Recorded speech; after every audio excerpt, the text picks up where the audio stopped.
What's going on, guys? Welcome back to the channel. In today's video, we're gonna be back to work on our 1965 Ford Mustang. But before we get started on the car, today's video is sponsored by Policy Genius. What is Policy Genius, you might ask? It's your one-stop shop to find your auto and home insurance. Are your home and auto policies almost up for renewal? If so, let Policy Genius find a lower rate for you. Policy Genius makes it easy to compare auto and home insurance all in one place. So this is how Policy Genius works. Simply head over to policygenius.com/vTuned. Answer some quick questions about yourself and your property. Policy Genius will help you find the best options and prices that fit your needs. Their team of experts will help you bundle your auto and home insurance to save you more. The cool thing about Policy Genius team is they find the best options for you, and they're not working for the insurance company. So if they find a better rate, they'll switch it over for free. Policy Genius has saved customers an average of $1,250 per year over for what they were paying for home and auto insurance. So what are you guys waiting for? I know I'm gonna go ahead and hop on Policy Genius and get some free quotes and see how much I can save. So if you guys are trying to save money on your auto and home insurance, head over to policygenius.com/vTuned. I'll also throw all the links down below. Now it's time to get back to work on our Mustang.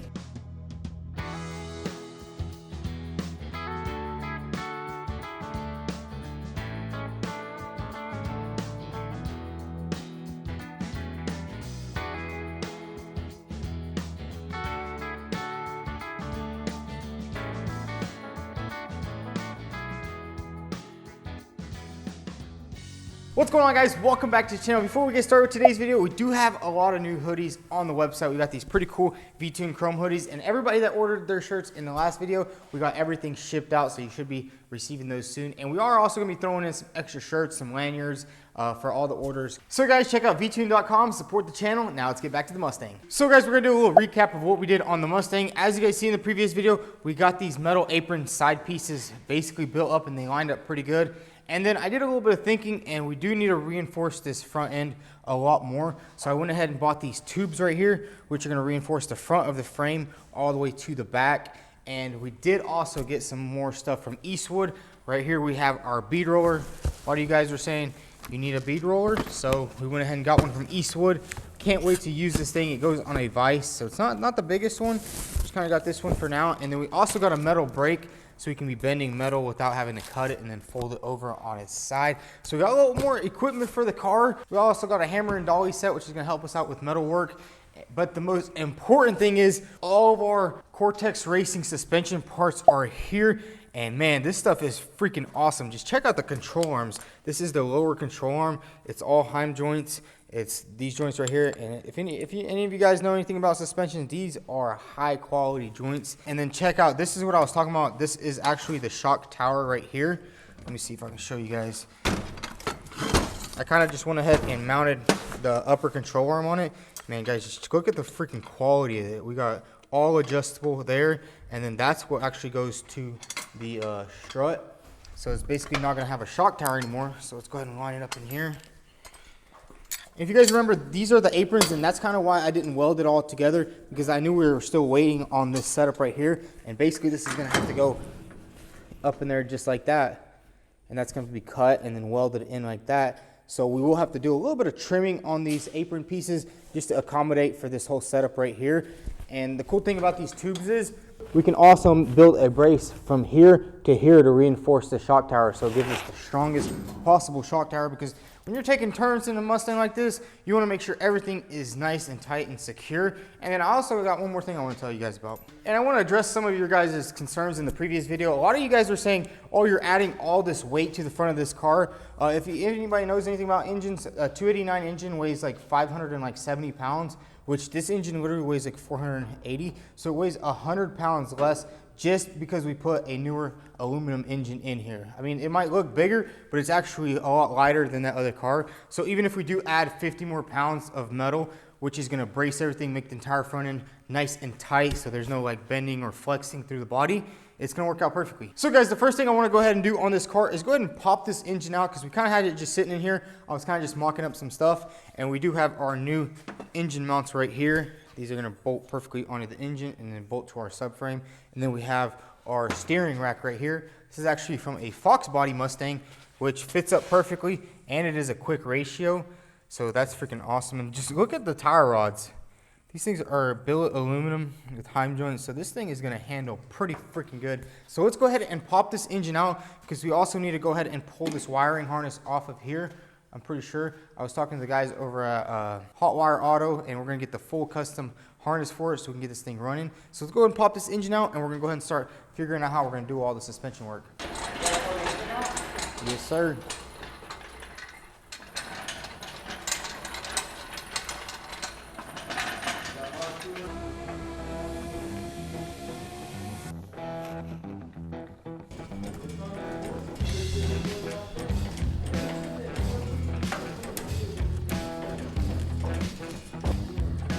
Hi,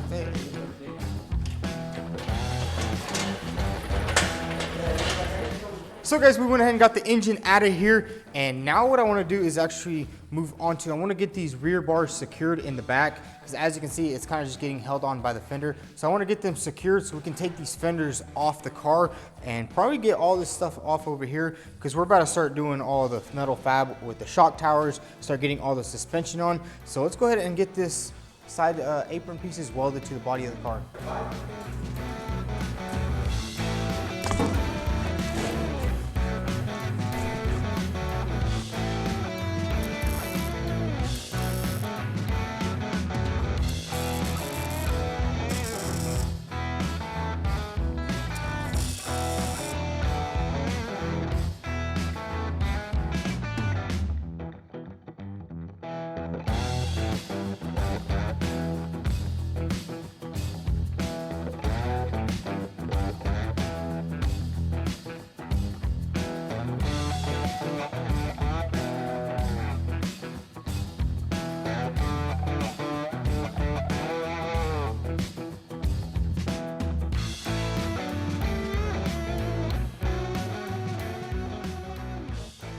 All right, so what I went ahead and did is I basically just welded these tabs, or I guess I welded the square tube straight to the firewall right there, just to hold this in place. So once we get the fenders off, we can go ahead and start doing a lot more of the fab work under here, because you can't really get in here with the fenders on. So now we're gonna go ahead and strip down everything, because basically everything lines up good. The front area lines up, the hood lined up perfectly, all the gaps are amazing. So now what we're gonna do is basically strip this entire front end down, and then I think we're gonna go ahead and start installing our reinforcement tubes right here that are gonna go. I'm still thinking about exactly how I want to put them, but let's see. I think it's gonna go just like that right there. And then once we weld this into the tube that's gonna be back there, we can also make brackets that come down off of here and make the shock tower a bit stronger too.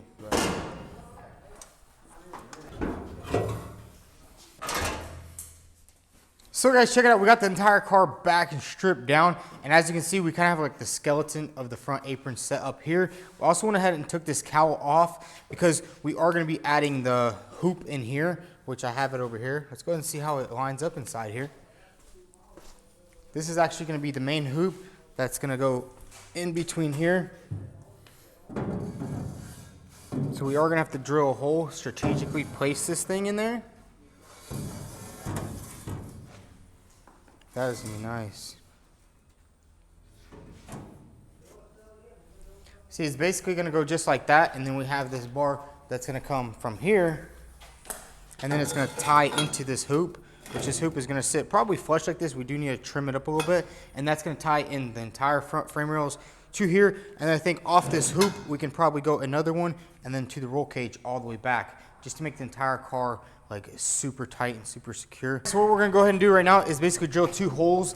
We need to line it up perfectly, drill 2 holes, and then we can slip this tube on, trim it down to the necessary areas, and then we can go ahead and start fitting the front piece.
So guys, we went ahead and built these tubes that go all the way back into the firewall area back here. Now that that's all set up, we're gonna go ahead and figure out exactly how to set up our shock tower right here.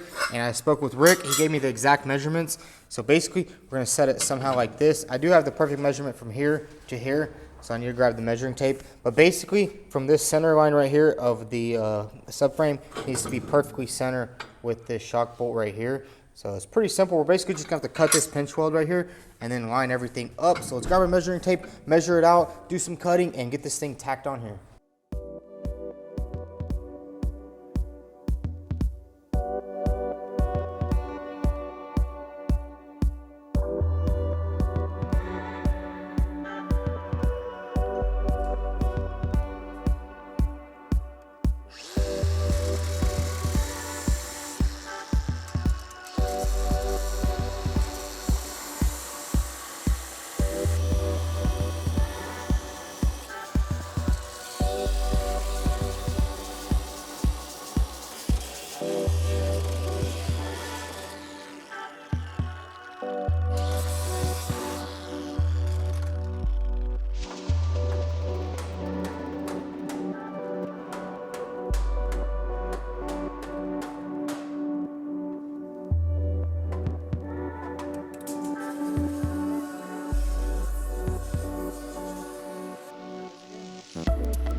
So check it out, guys. We got both shock towers mounted on.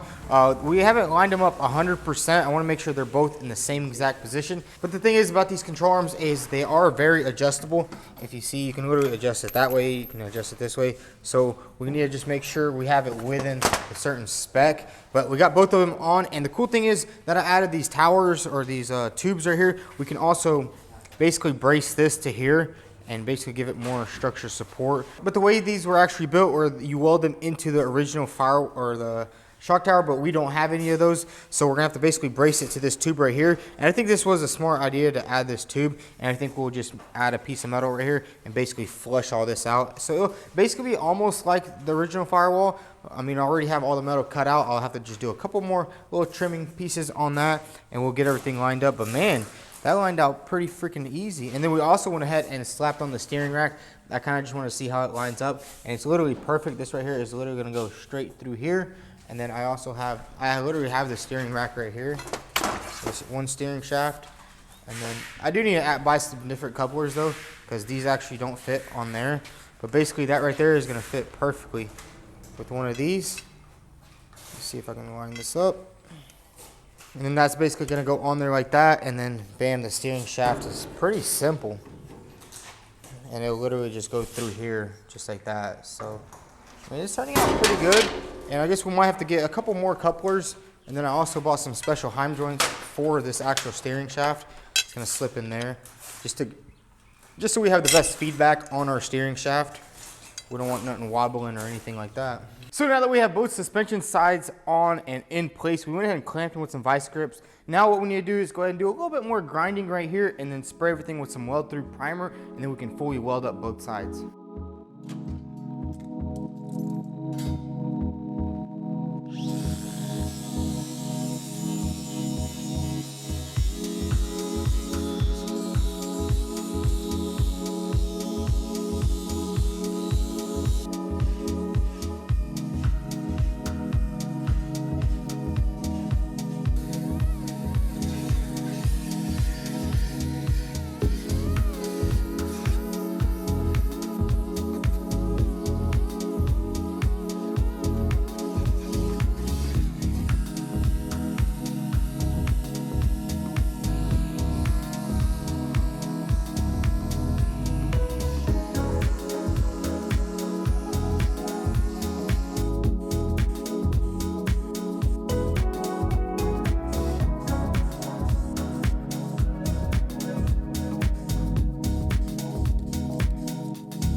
So guys, we got both shock towers fully welded. There was a lot of welding, especially with all the plug welds that we did here and then the welds all the way around. And honestly, it turned out pretty good. I did do a lot of starting and stopping because I didn't really want to heat this up too much just to make sure nothing warped. And I also went ahead and clamped it from this side to that side so it stays perfectly straight. And it is still a little bit warm, so we're gonna wait till it cools all the way down to take this cross beam off right here. But guys, basically the suspension is done. Like, we can go ahead and put the control arms on, put the suspender on, and have this thing a roller by the end of today, which is freaking awesome. So now that we have the shock towers all nice and welded in, now we need to go ahead and grab our apron pieces, because basically what I'm gonna do is mark this area right here and just slice that perfectly out of the apron. So let's go ahead and grab the apron pieces and start lining it up and do some cutting.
So check it out, guys, we got both aprons back on the car and it turned out exactly how I said it was going to turn out. We basically just traced the outline of the shock tower, cut it out, and then pretty much all we're going to do is box all this in perfectly like that and right here. And I'm still not sure how we're going to do it right here. I think we'll just box it in to this brace right here, so then you can still get the bolt in for the shock, but make it super nice and clean. And I'm kind of glad I added these supports right here, because that's going to go to the back over here. Then it's actually welded. It's going to be welded to this strong support beam right there. And what that's going to do is basically tie in the entire front end. And then I think once all this is nice and boxed in, this apron piece is going to be super strong. Everything's going to be nice and tight. We're going to have no issues like that. And I don't think we'll need any need for a bead rolling, because we're also going to put, I'm thinking about putting another sheet of metal like this, and then probably put dimple dies in it and make like a cool looking design on it, so just to make the engine bay look super clean. But guys, I'm actually super excited to finally finish up this entire engine bay, because it is pretty, it's pretty intricate what we're doing here. And it's turning out legitimately perfect. Like everything I imagined, the way the shock tower has come through here, it's still going to be as clean. I wish it was just perfectly clean like that. But honestly, guys, we have to compromise with this sweet shock tower setup right here. It's going to give everything nice strength, rigidity. And dude, this thing is literally, it's going to be on the lift. Next episode, we'll have it on the lift. We'll go ahead and start cutting the transmission tunnel, and we'll be done with the entire front end of this thing. But guys, make sure you stay tuned for next episode. It's going to be super juicy. We're going to probably finish welding everything. I might even get my brother over here from 23rd Garage to just come in here, maybe even bring his welder, and we'll just get all this welded out, and it'll be legitimately done and ready for some primer. But if you enjoyed today's episode, go ahead and hit that subscribe button. Also follow us on Instagram at vTuned, and don't forget to copy some new vTuned merch at vTuned.com.